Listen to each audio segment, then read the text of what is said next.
Welcome to another episode of the Dose of Leadership podcast, the show that brings you inspiring and educational interviews with today's most relevant and motivating leaders. Each episode is dedicated to highlight real-life leadership and influence experts who dedicate their lives to the pursuit of the truth, common sense, and courageous leadership. And now, here's your host, Richard Ryerson. Hey, welcome to the show. Man, I'm so excited for today's episode. Listen to this quote. Never compromise who you are personally to become who you wish to be professionally. That's a quote from today's guest, Janice Bryant Howroyd, is on the show. So excited that she's here. Businesswoman, entrepreneur, educator, ambassador, author, mentor, presidential special appointee. Janice is the founder and CEO of the Act One Group, which is a global leader providing customized cutting-edge solutions in the HR, human resources industry. It's a multi-billion-dollar business. She's recognized, currently listed as number 39 in Forbes' list of America's richest self-made women. In 2014, she was recognized by Black Enterprise as the first African-American woman to own and operate a billion-dollar company.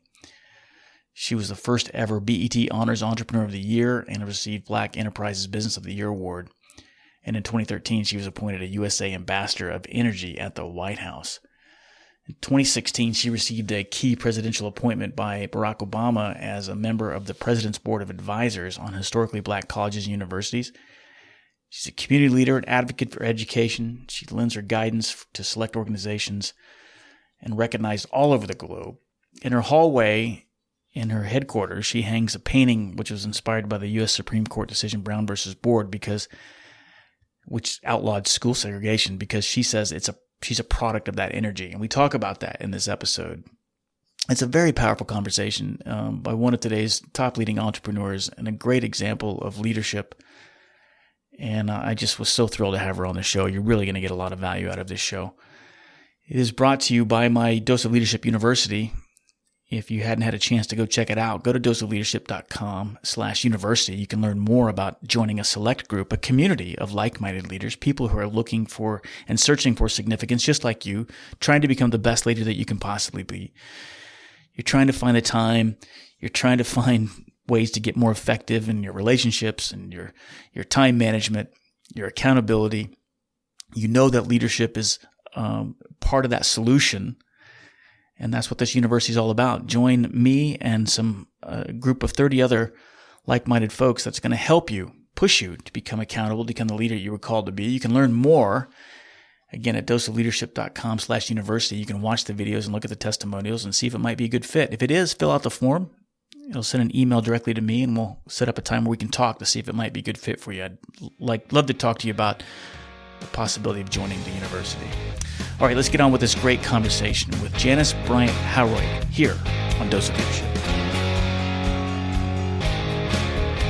Janice, what a thrill to have you on Dose of Leadership. I've been looking forward to this for quite some time. Thanks for coming on. Oh, my goodness. No, I thank you. I thank you for the work you're doing, giving to the world. And I'm kind of looking forward to it myself. Well, this is exciting. I read your book, Acting Up, and so many things in that book. I just kept highlighting and highlighting and highlighting. I would have loved to have met your mother. I was just reading that, and I feel like I just feel like I got to know her from reading your book. And I was like, what an amazing woman. I can tell she was the main influence for your life. I mean, what an amazing woman.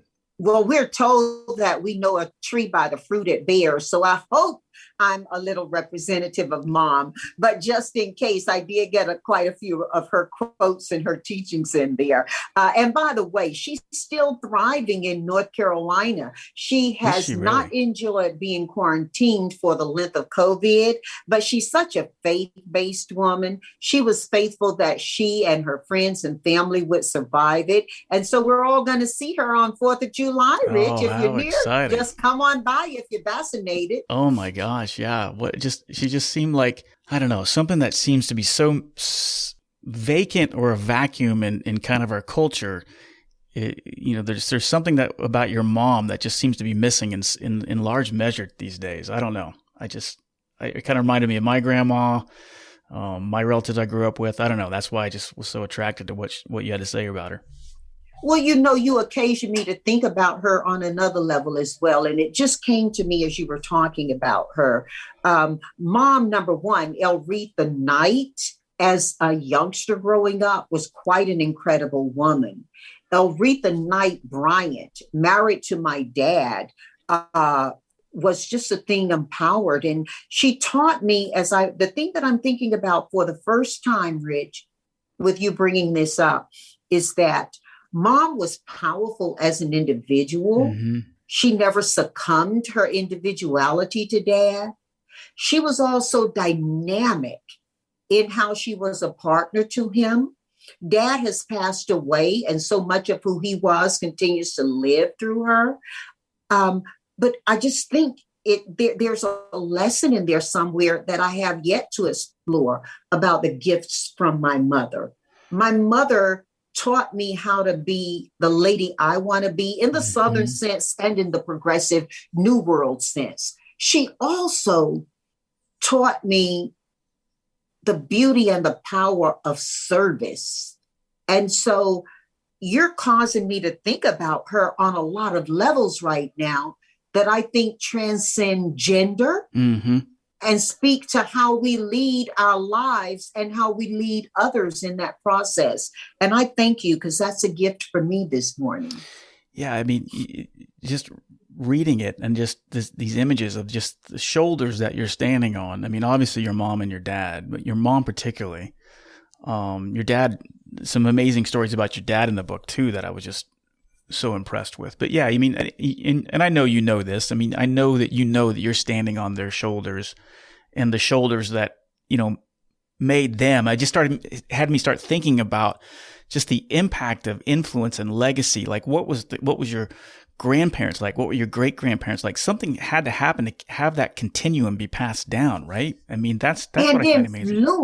Influenced them in ways that were beyond just cultural. Right. Naturally, the economics of it were an influence, but also spiritually, how they were influenced. Culturally, we can be very different as people. Spiritually, we can be very the same. And when we understand that, I think it allows us not only to appreciate each other's cultures, but also to learn what blends best and what's left best to stand out, be distinctive, unique, and enhancing. Dad was born up in Manio Way in North Carolina, okay? Over in Virginia Dare country. And many of the family members there, my dad grew up as African-American, but most of his family members look real white, green eyes, blue eyes, and Mom grew up in Tarboro, North Carolina. And Tarboro held its own plantation during the Civil War. And so my family comes as a mixture of many people. All of those are shoulders we're standing on, as you and I, just referenced around the economics, the culture, of it. But the important thing is, I think all of them had a vision and a thing they were moving toward. Yeah. And so combining the best of who each of them was enabled us, I think, to place me and my siblings and me in the position we are today. Now, Mom was the talker in the family. And so many people always thought of Mom as being that snappy little lady. She had a soprano voice. She never got more than 5 feet tall in heels. And just the best housekeeper, best homework helper, just the ideal Norman Rockwell mom living on the Black side of town. And Dad was that hard worker. Some of the best parts of our culture were derived from Dad, I think, because Dad was one of several siblings whose parents died in his younger sister's childbirth. So his aunt brought him to Tarboro and raised him there. And that's how he and Mom met as children. That story about your dad and I don't even articulate it because I read it a couple times, but obviously when the schools were being integrated for the first time, and I think you were in 11th grade, and you go to this teacher, and this teacher is just an absolute racist, right? And saying the most racist, vile things about slavery, using the N-word.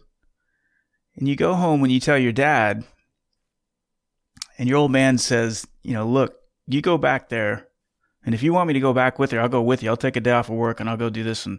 But there's something about that, and I don't know how to articulate it. Maybe you can help me with this, but there's something very noble about his response, very powerful about his response. Noble and powerful is the word in his response of this.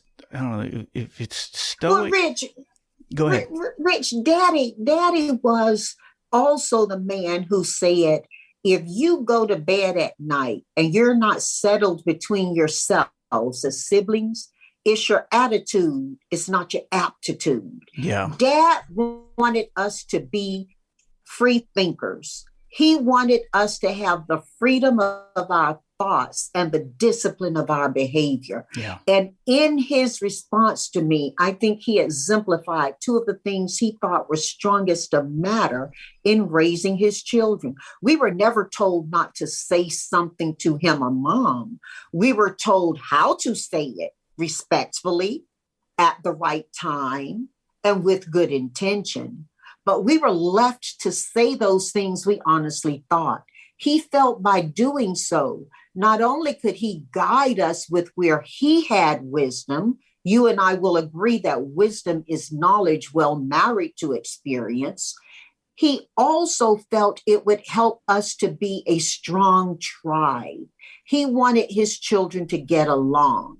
Dad was one of several siblings who got split up because mom and dad died. His older brother, Gaddis, actually built roughshod a house that those children were living in until my Aunt Sarah went down there and grabbed Dad and brought him to Tallboro to raise him.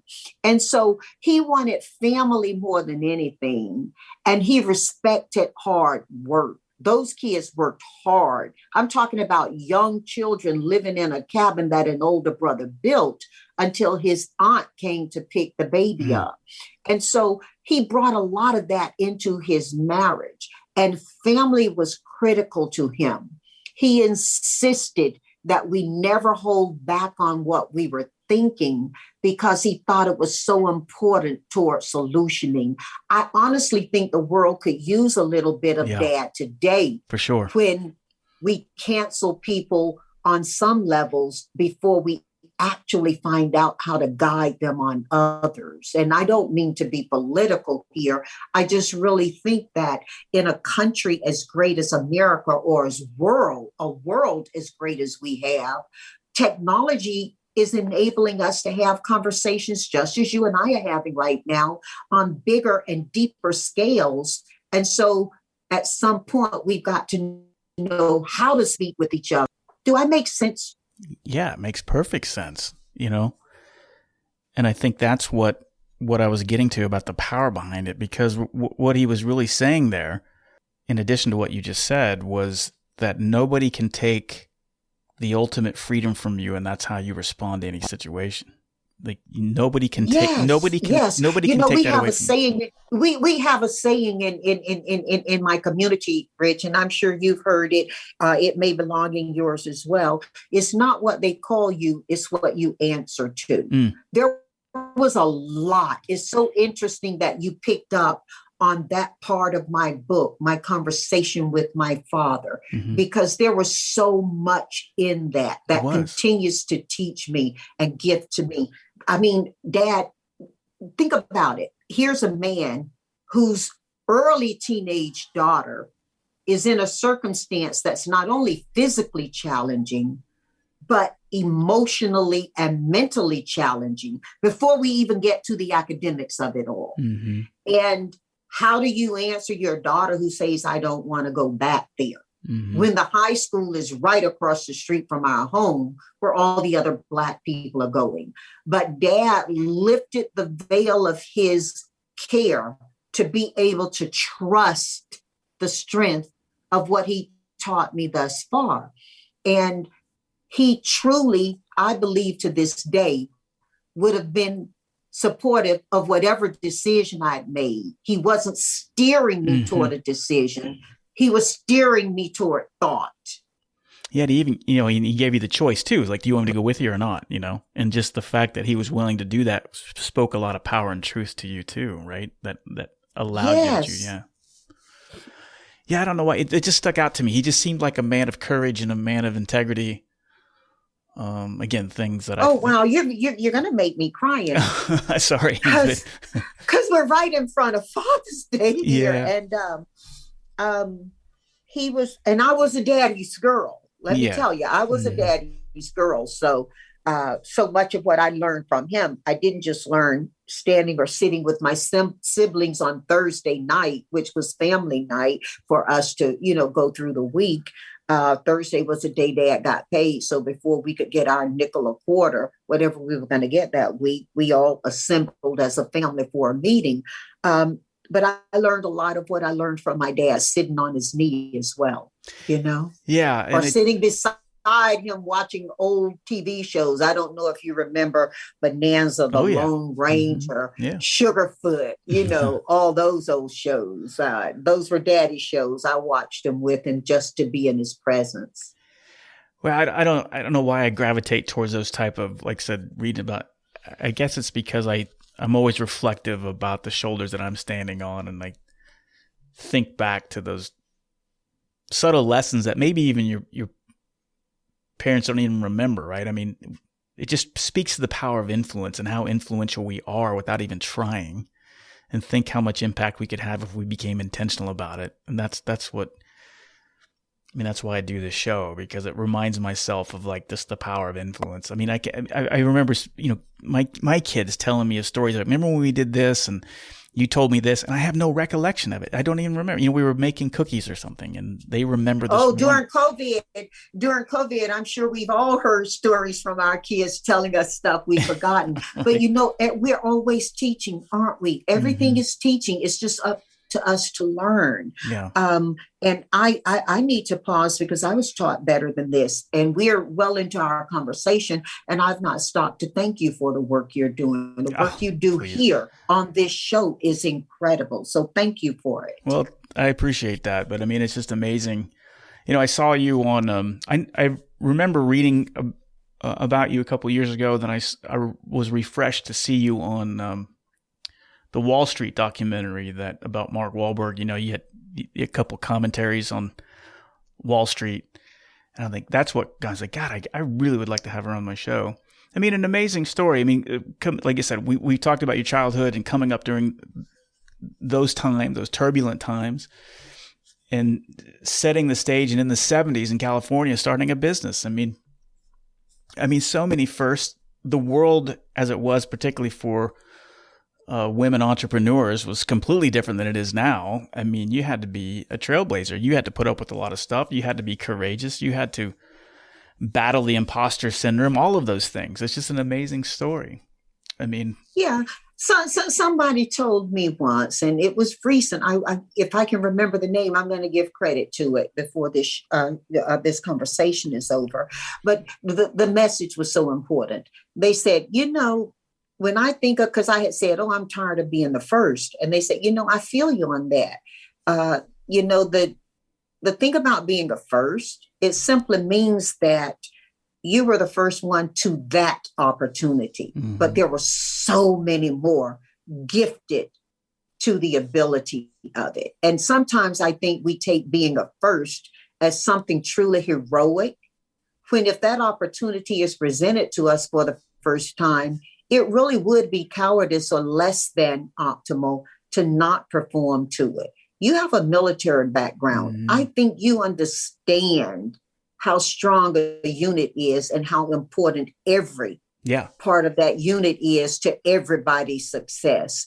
And so I think I take being a first as part of something, Yeah. Well, I think that you kind of approached it with, even when you were probably in your teens and early 20s, you had this sense, I'm just guessing, I'm being presumptuous, that you probably had, like, you felt obligated towards something. Like, you felt obligated to create something of significance. I don't know if you felt that way or not, but I think... Oh my God.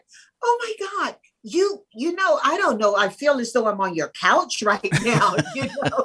But I mean, and I've been interviewed by many, many people. Mm-hmm. You're going in a way that is different. And let me tell you, you are so right. I mean, growing up, we got a TV late in my childhood, and I remember that some of the images we saw were of civil rights activists. You remember the images of Mm-hmm. maybe you don't remember, you're too young, of the hoses, Oh, yeah, water, mm-hmm. you know, the dogs. And then when I left home and I went to North Carolina A&T State University, and I'm there on a campus that had bred so much of the civil rights movement. Mm-hmm. You can see those 4 students in the Smithsonian today, at that Walgreen counter, yeah, you know, with the sitting yep. that stemmed many Mm-hmm. of the marches, and to have heard the voices from 2 opposing sides working toward the same goal of civil justice, one screaming, burn it down, and another screaming, bend down and look up, Mm-hmm. and to have grown up with my eyes opening to so much that I couldn't comprehend with my heart and my mind. By the time my journey was made to adulthood, I felt never a sense of burden, Mm-hmm. but always, Rich, a sense of responsibility. Yeah. To live up to my best. For goodness sake, when I was sent over to the white school, my 11th grade year, as part of our town's effort toward integration, I was reminded every single day by good-meaning adults and loving family members, you represent all of us. Don't let us down. You know, Mm-hmm. at a time when most young girls were just worried about whether or not they could get the lipstick off they put on when they got to school before they got home, or, you know, other things of childhood. But I was filled with this. I was filled with this championship of my race. I knew very early that a lot of people on the east side of Panola Street felt they were being measured by how I behaved when I went to the west side. Mm-hmm. And I had to get home early to be safe and have brothers escort me back. Mom and Dad were tremendous in how they helped me to see that. Nonetheless, there were others giving me messages as well. So to build a company meant that for me, I brought a lot of what I learned about my own self-discipline, about the truth that every single thing matters and that nobody does anything by themselves. Mm-hmm. All of those are components of how I have culturally and from a protocol perspective built the business that I'm blessed to lead today. I don't know if that makes any sense to you. And oftentimes, Mm-hmm. I've even asked myself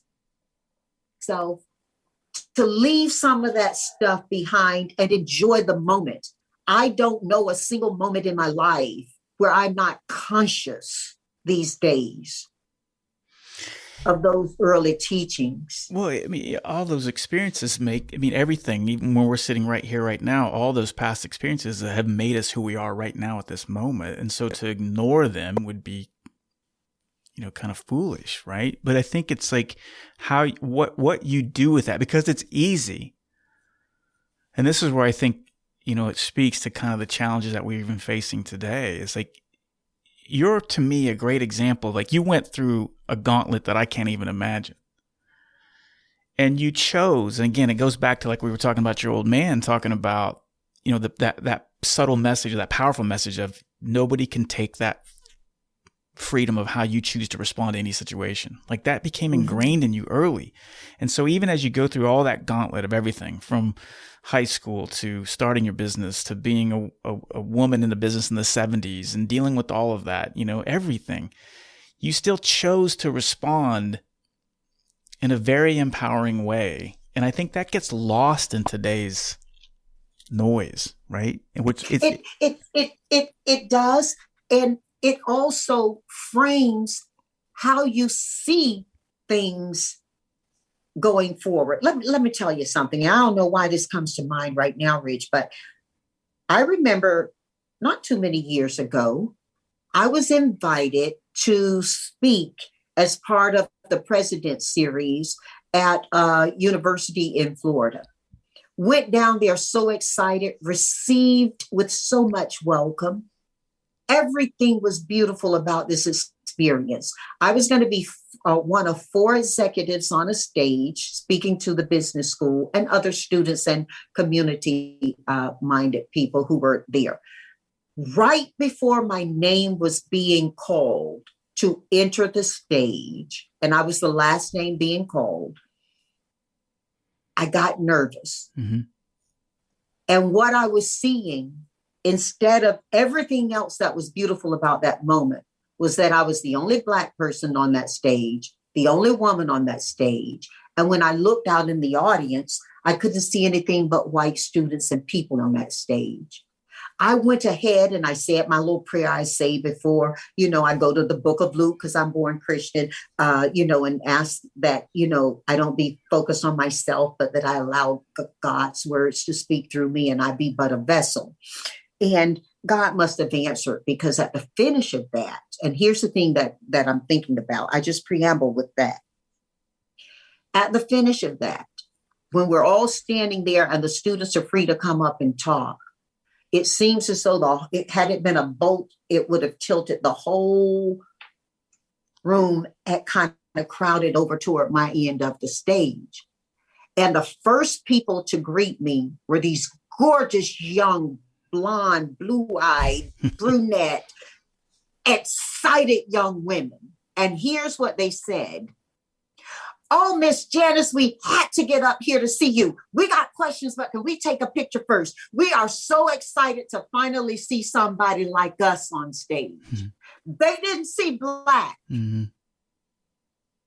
They didn't see all the stuff mm-hmm. that had challenged my emotions mm-hmm. before I walked on that stage. Yeah. They saw them in me. Yeah. In an educational institution. Yeah.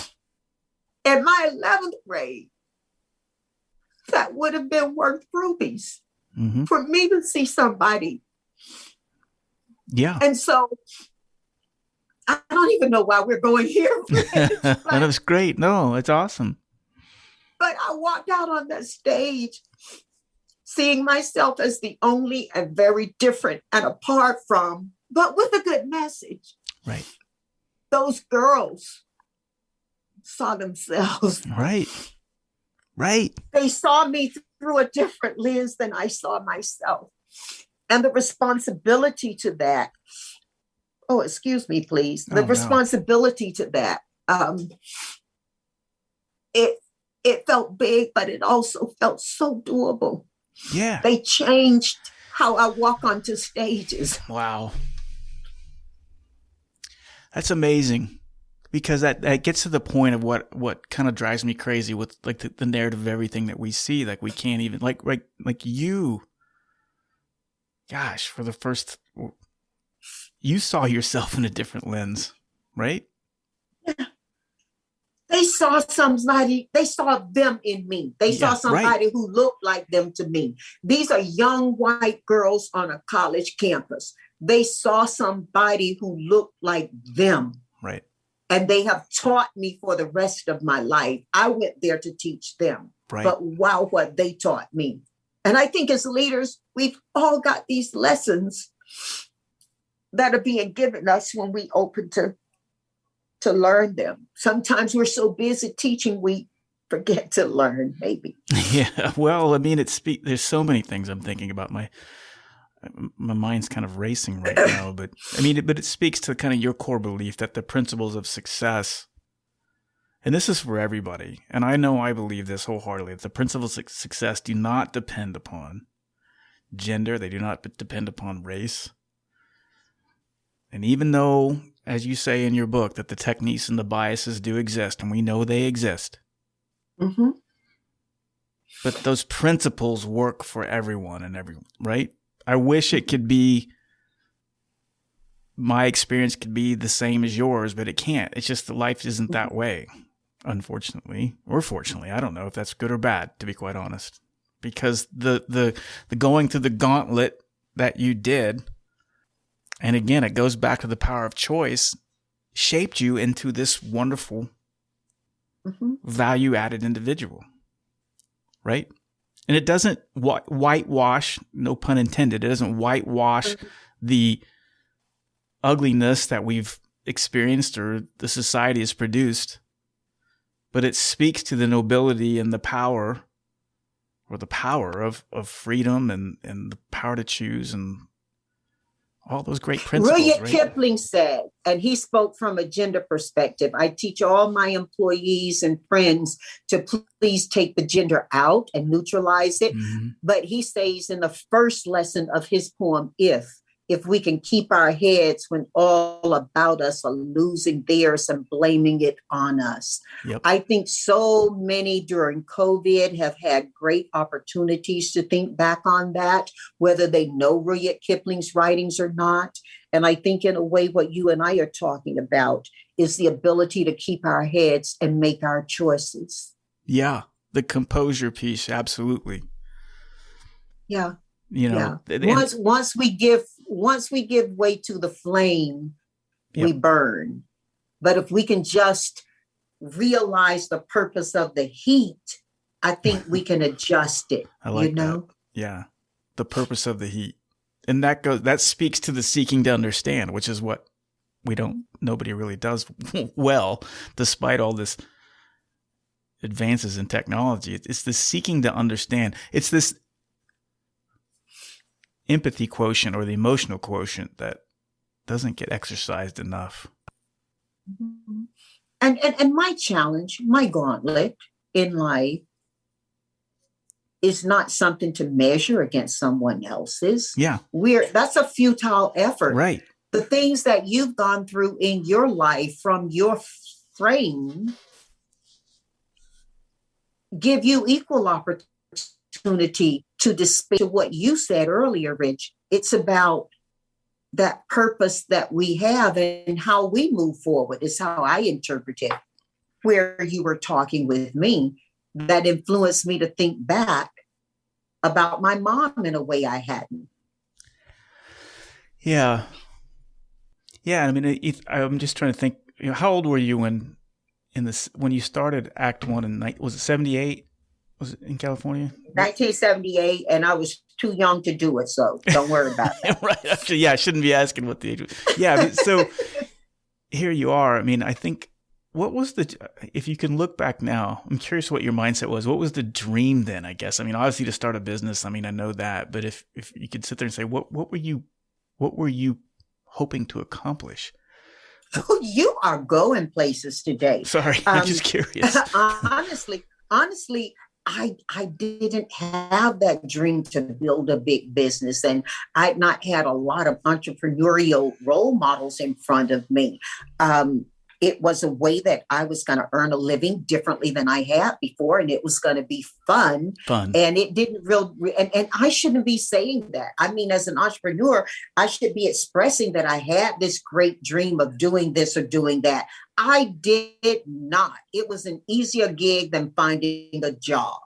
And oh, no, I like that answer, though. What occurred for me was that it was a business when I needed to hire somebody else. Then I got serious. And then I started to recognize not only the opportunity in it, but the responsibility of it as a company.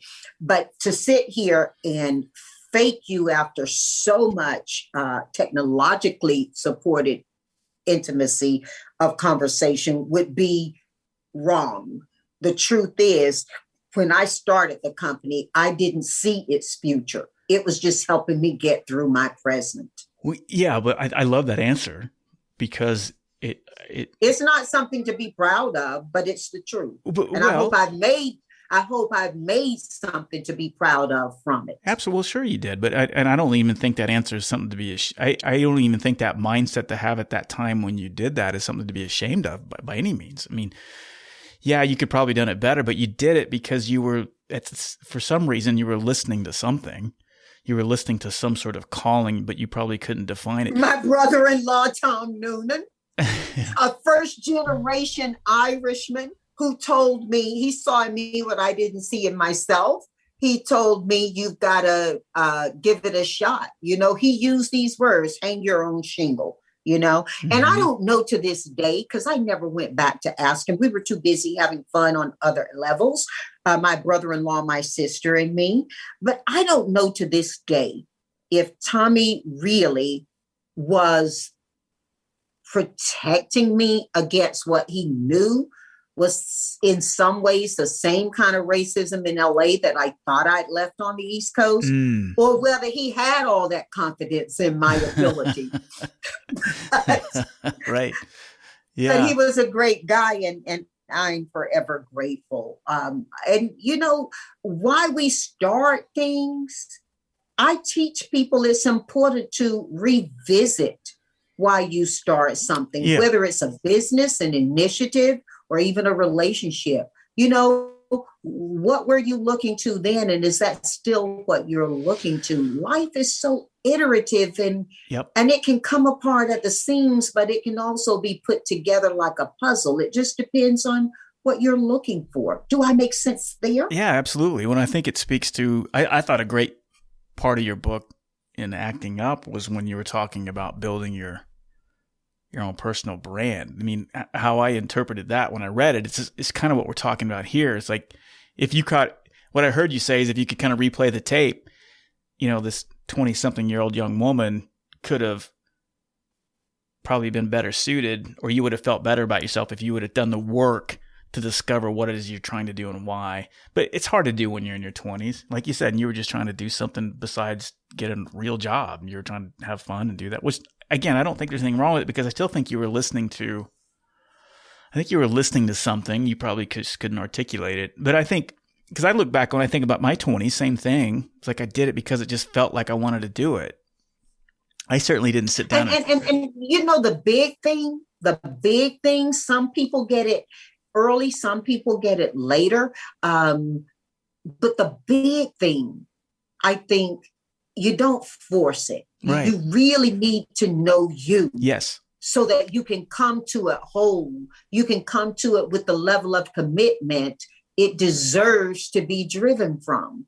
I truly do believe that, you know, and forcing yourself into identifying that big thing may cause you to appropriate other people's missions. It can cause you to fail flat, where failure is not toward success. You know, there are a lot of people who talk about all the failures to success. I do think we have to be a little bit more patient with life and impatient with not living it. Yeah. Because, I agree with that 100%. Because if you live that way, if you're a little more patient with it and you kind of just like, well, I'm going to go here, but do the best you can to kind of figure out why am I doing it, what I want to do. Because to your point, I mean, how many people have we known, or maybe we've done it ourselves? Like, well, I did this because this is what was expected of me, or I did this because this was the highest paying salary, or I did this because I read an article in Newsweek saying this is the top 20 high paying jobs out of college, right? You got to listen. I can look at leaders, and I'm sure people look at us as leaders. I can look at leaders, and I can pretty much land on whether they've learned to forgive themselves or not. And a leader who can, and I'm taking that from the idea of identifying that big thing. So what if you fail, or so what if you haven't got it yet? Right. Forgive yourself, because you can see in the leadership personality whether someone has learned, Rich, to forgive themselves or not by how they work with others. You know, and you're going to have to forgive me if my grandpuppy makes a noise in the middle of our podcast, because she gets free reign of the house. So if she comes in, she gets to talk too. Yeah, I got 5 dogs, and one of the rules is the kitchen's right above me, And if the dogs walk in the kitchen, you can hear their nails and it picks up on the microphone. So I always have to, when I do podcasts, we got to keep the dogs out of the kitchen. Yeah. Now it's about the time the UPS guy comes though. And that's when all the dogs lose their mind, when the UPS driver pulls up. So we may get to hear that. No, I get that. That's where we live, isn't it? It is, for sure. No, I just, I don't know, when I read Acting Up, and there's just so many things, the empowerment part, like how you knew to run an organization where people feel empowered. I call it decentralized decision making. You didn't use those words in your book, but it's kind of that same, like you're giving people, as long you see your role, or what I got from reading that was that this is about creating an organization where I'm going to define what we're trying to accomplish and why, and I'm going to hire the right people and I'm going to let them unleash, right? And yes, and when you empower people, that does not mean it's yours to give and take back. Yeah. Because that's not true power. What it does mean is that you have to give them the freedom to make mistakes on the way to your success. Right. You'll read in there somewhere about we talk about in our organization, the feet upon which we stand, freedom to innovate, excellence in delivery. Everything matters. So invest the time to understand. I love it. How do you say that on a wall and not allow people to walk that? Right. You know, yeah. They quickly understand. Many people quickly understand the difference between the branding that an organization hires a marketing team to put forward and the branding that actually occurs through the earning of the respect of the people who work there. And at Act One Group, we are blessed because some of the best people on earth work here. Even before you get to the best professionals, some of the best people, you know, people who know each other. I can't tell you, we thought we were a close organization before COVID, since COVID, tears, birthday, all kinds of things have occurred on our Zoom and team meetings. And we're hungry to get back together as people. And so that's why I say, not only that, you know, if a leader has learned to forgive themselves by how they conduct their authority over others in the organization, you also get the best output. Yeah. When people understand what empowerment means in an organization. Many organizations call it empowerment, but they really mean it as responsibility. Those are not one and the same thing, even though they reside well together. No, you're right. That's a great insight. I haven't heard somebody say that in a long time, but I agree with you 100%, right? Knowing what that means. It's kind of like you're still accountable. Like I kind of equate it to flying airplanes. Like I fly, because I'm a pilot, right? And I fly multi-crew airplanes. There's a bunch of leadership responsibility in that plane on different positions. And you need to let those people thrive in their functional leadership responsibilities. In other words, I had a load master who loaded the plane in the back. I didn't know how to do that. But if I sign for the plane as the pilot and command aircraft commander, I'm accountable if he goons it up, right? If he screws it up, a lot of people don't get that, right? They don't get that part of it. And along with that, not as well as, but along with that, it's important to allow people to make the mistakes before they expose to the customer, or to the client, or to the patient, or to the student, you know, and that's part of that freedom, that empowerment, because when you put people in positions of authority and you give no empowerment to that authority, you leave them, well, at worst, reckless, but at best, they're still not 100% supported. Right. And if they know that you have, to your point, if I know that you have my back and you give me that freedom and I do make that mistake, I don't have to sweep the broken lamp under the rug. I can go, you're going to put your arm around me and say, I understand. It's okay. It's just a lamp. Hey, look, forget about the lamp. You come from the military. Mm-hmm. Now, you speak better to this than I do. You know how important every single person deployed is in an active engagement, period. Mm-hmm. And you may have rank and file, but every single part of that file is important for that rank to be successful. Mm-hmm. Well, yeah. And if I know that I can approach you in a comfortable way about the broken lamp, and you say, I got this. And then you support me up the chain, and you go up and you tell Dad, hey, he's all right. He's just kind of a knucklehead today. He's learning, you know? Yes. And then I am so loyal to you. That loyalty is hard. I've seen that in so many cases where you kind of support that person that makes that good egg that makes the honest mistake, and you support them. You breed loyalty that is unmatched. You know, and that's what people don't. Yeah. And you inspire confidence in themselves. Mm-hmm. When you beat a person down because of an error, you're basically saying they failed or that they are a failure. Right. When you brush them off, and we were talking about Tommy earlier, Tommy Noonan, my brother-in-law. I remember when our kids would play ball outside. Uncle Tommy, if they fall down and he saw them about to cry or whatever, I remember his first thing was save, yay, and pull their little arms up, and I've seen as our children who are now in their 30s, can you believe they'll soon be older than I am? And they have that approach to life where they're not necessarily ignorant to when failure occurs in a circumstance, but they never wear it as a part of who they are. Mm. It's just one more experience towards success. Yeah. And that's something that got bred in them very early in life. Yeah. I'm not suggesting they don't feel the impact of something they go for and miss, but it inspires them. They learn from it and they move forward. And I think the same thing happens in business meetings and in corporate environments. Yeah, and it breeds a mindset of like, what does even failure even mean? It's like the word's it loses some of its impact. Failure isn't a finality word, or isn't a and Rich, and then think about this. How one failure in one circumstance can be applied toward a success in another. I got a lot of sticky notes around here that were representations of failures from scientists and researchers that 3M saw the success in. Right.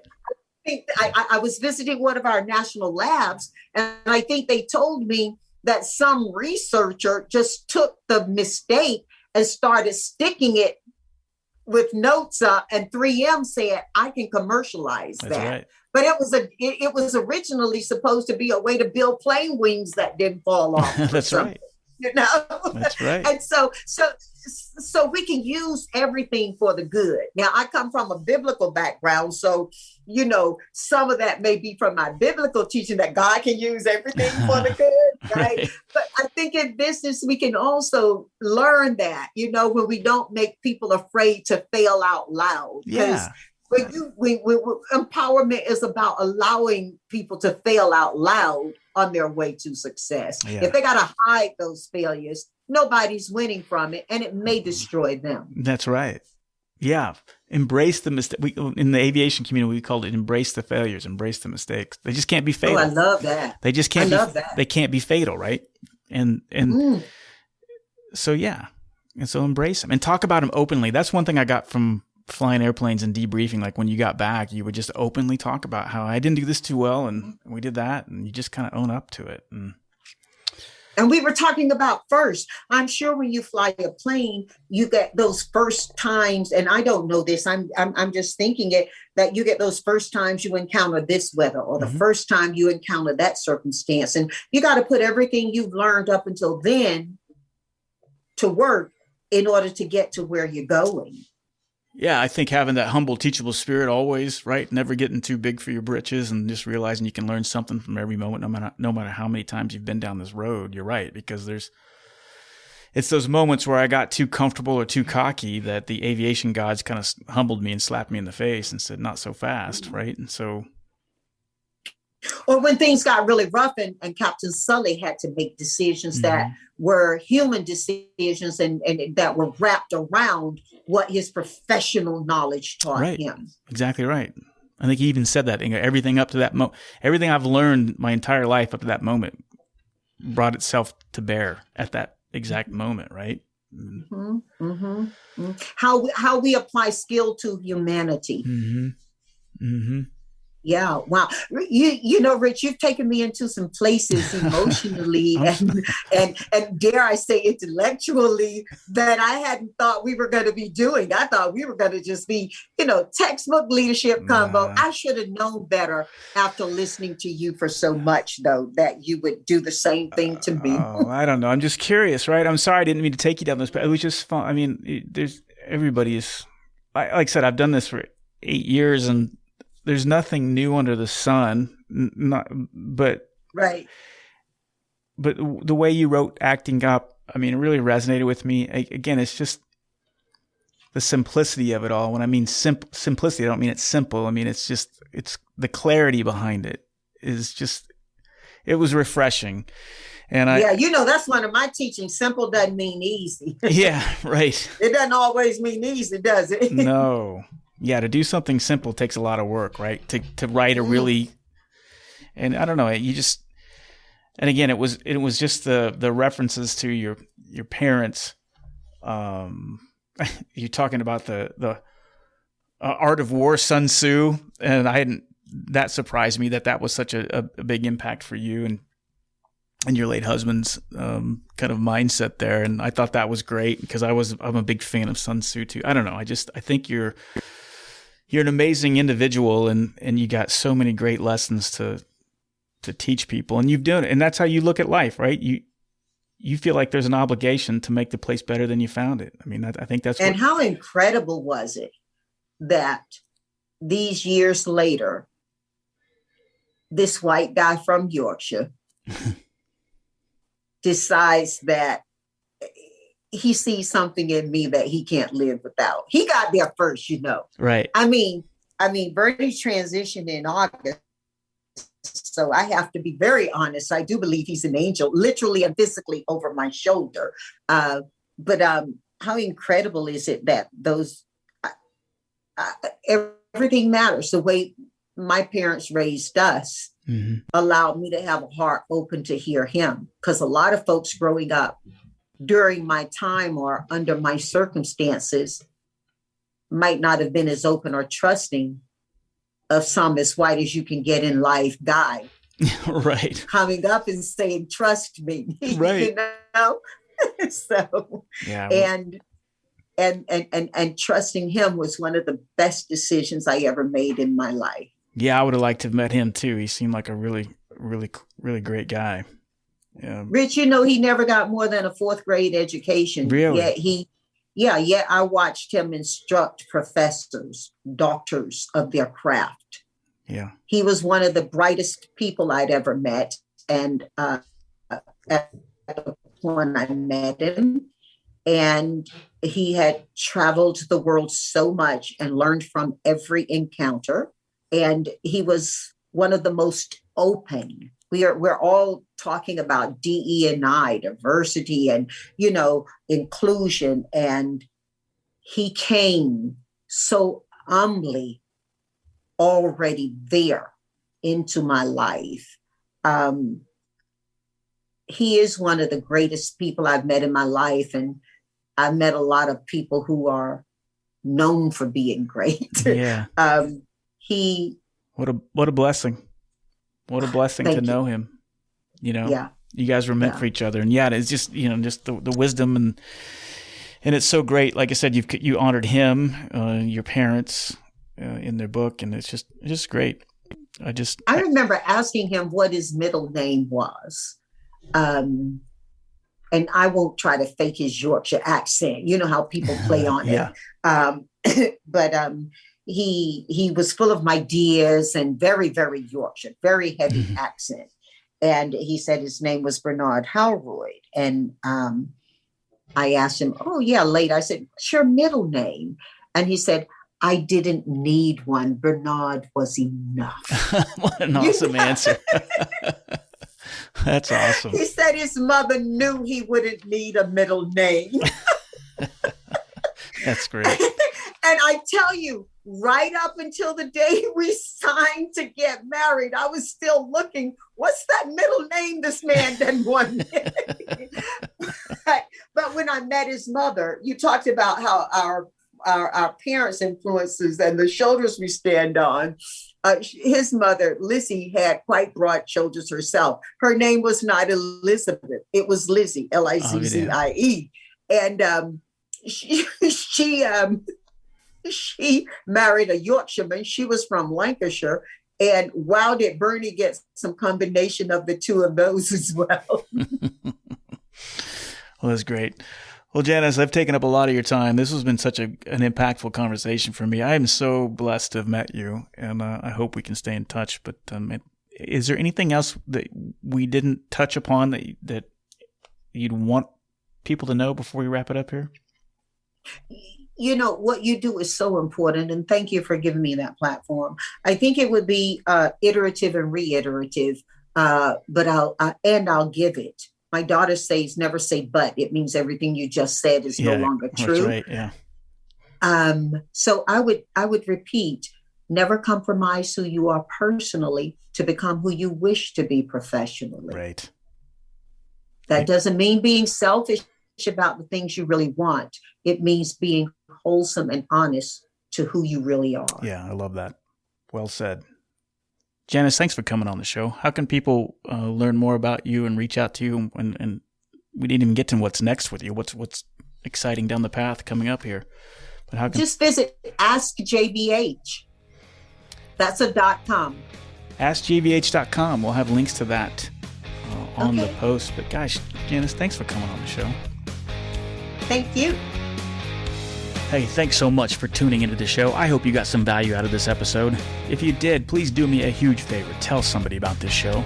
Tell your spouse, tell your kids, tell your coworkers. Let them know about the value that Dose of Leadership brings to your world. Go to doseofleadership.com. You can learn more about my services. If you're looking for somebody to speak, teach, or coach about leadership, I'm your guy. I'm known for my ability to transform individuals and organizations, teaching them the concept of creating a culture of decentralized leadership. I do think that is the secret sauce to facing all the challenges that we face today. Thanks so much for tuning into the show. I look forward to the next time we work together, and until the meantime, make it a great one.